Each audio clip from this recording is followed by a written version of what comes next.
Hər vaxtınız xeyir olsun, hər birinizi kanalımda xoş gördüm. Bugünkü videomda sizlərlə tez bir zamanda hazırlaya biləcəyiniz çox asan, yumuşaq, bişirdiyiniz anda bitəcək cupcake resepti paylaşıram. 200 qram otaq temperaturunda yumşalmış kərə yağını mikserin qabına əlavə edirəm. Üzərinə 1 stəkan yarım şəkər tozu əlavə edirəm və mikserdə qarışdırmağa qoyuram. Yağ ağarıb artana qədər qarışdırıram.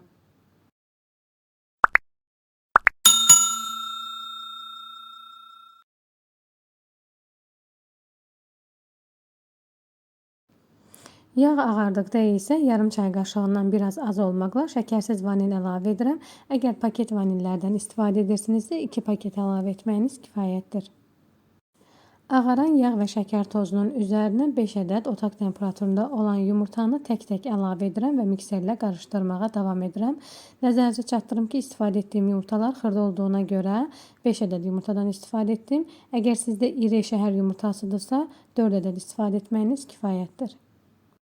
Qeyd edim ki, mən hazırladığım bu ərzaqlar 2 porsiyon ərzaqlarıdır. Əgər siz istəsəniz ərzaqları yarıya bölüb o şəkildə də hazırlaya bilərsiniz.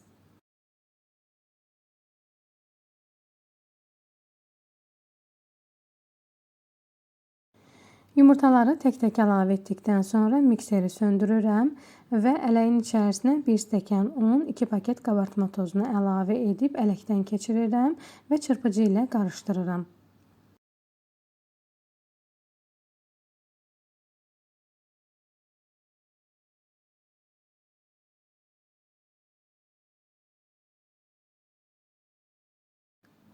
Alınan qarışığın üzərinə isə 1 stəkan südün yarısını əlavə edirəm və yenə çırpıcı ilə qarışdırıram.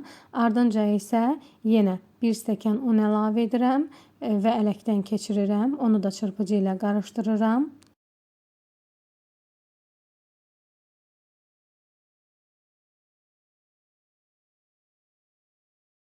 İkinci stəkan unu əlavə edib qarışdırdıqdan sonra isə südün geri qalan hissəsini də əlavə edirəm və çırpıcı ilə qarışdırıram. Cupcake xəmiri gördüyünüz şəkildə olmalıdır.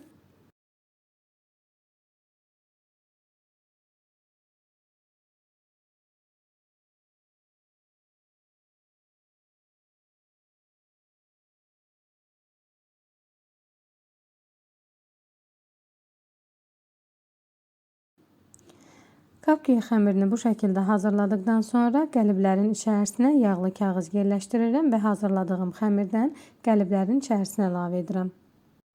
Xəmiri çox əlavə etməyin ki, bişən zaman cupcake'lər daşıb, görüntüsü pozulmasın. Hazırladığım cupcake'ləri əvvəlcədən isidilmiş sobada 160-170 dərəcədə üzərləri qızarana qədər bişirirəm.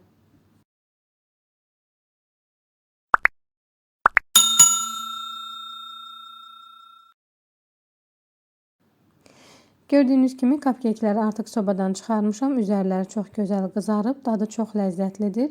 Bişdiyi anda bitən cupcake'lərdəndir və sonda isə kəsib içərisində sizlərə göstərmək istəyirəm. Gördüyünüz kimi yumuşaqdır. Bəyəndinizsə buyurun siz də hazırlayın və nəticələri mənimlə paylaşmağı unutmayın. Sağ olun, yeni videolarda görüşənədək.